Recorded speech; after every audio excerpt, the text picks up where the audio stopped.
पृथ्वी दुर्वा दल की भाषा वाली एक भागवत कथा है। कभी सुनी है?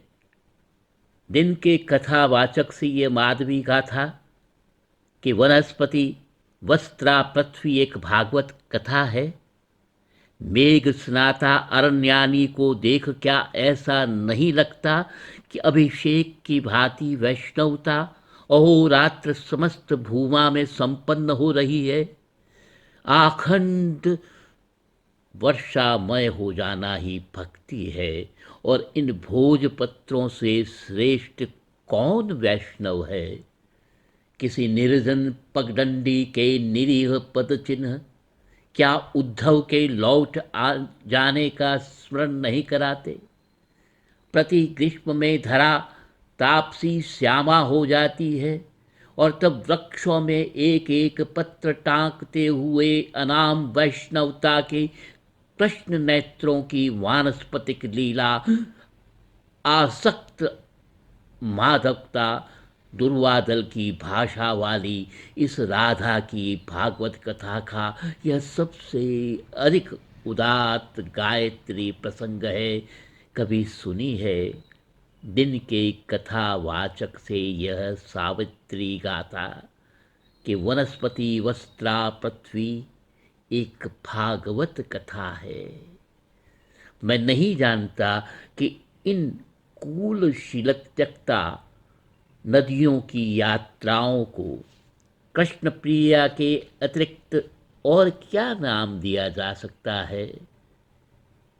कैसी हो यात्रा पृथ्वी पर धर्मलेख ही होती।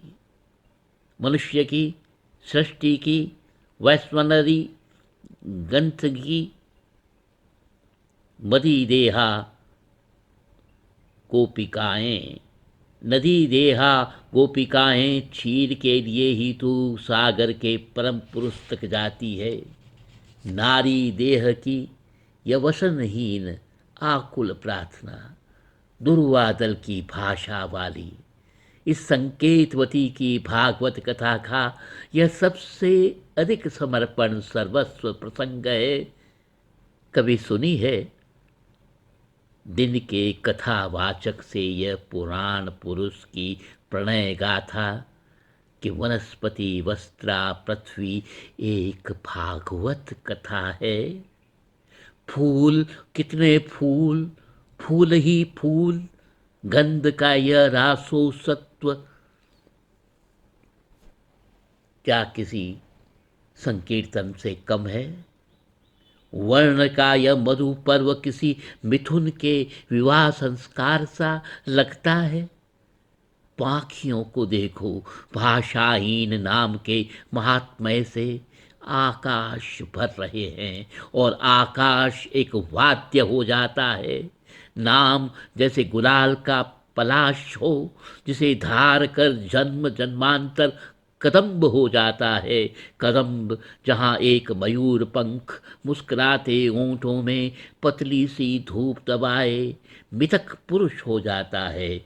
दुर्वादल की भाषा वाली इस अस्मिता की भागवत कथा का यह सबसे अधिक विराट नास्तीय प्रसंग है।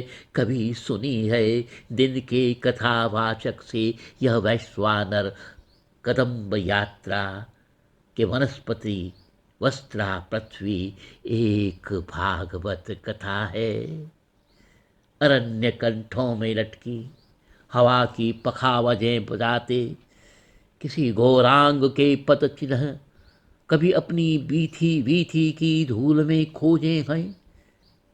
कभी सुनी है तन्मयता को यह चैतन्य मंदवाणी जो कि गहन कांतारों पर्वतों उन यकाओं से निकल पत्र और फूल में हमारे प्रतिदिन के प्रत्येक कर्म में कथायान करती हुई परिक्रमा पर निकली हैं। और तब एक रथ के आने की आहट होती है। फव्वारे के जलसा पाखियों का कोलाहल वृक्षों पर चू पड़ता है। पूर्णिया के प्रघाट रस सिद्ध आलिंगन को छोड़ पुनः वस्त्र ओवेनिया सजाते गोपियों के चौंके नयनों में एक आसन्नता तार सी खींच उड़ती है कि असमाप्त केली और यह रथ यात्रा विदा नहीं तो और क्या है। प्रभु की विदा दुर्वादल की भाषा वाली वल्लभा की भागवत कथा का यह सबसे अधिक तुलसी गंधा युगल प्रसंग है। कभी सुनी है दिन के कथावाचक से यह गोविंद गाथा कि वनस्पति वस्त्रा पृथ्वी एक भागवत कथा है।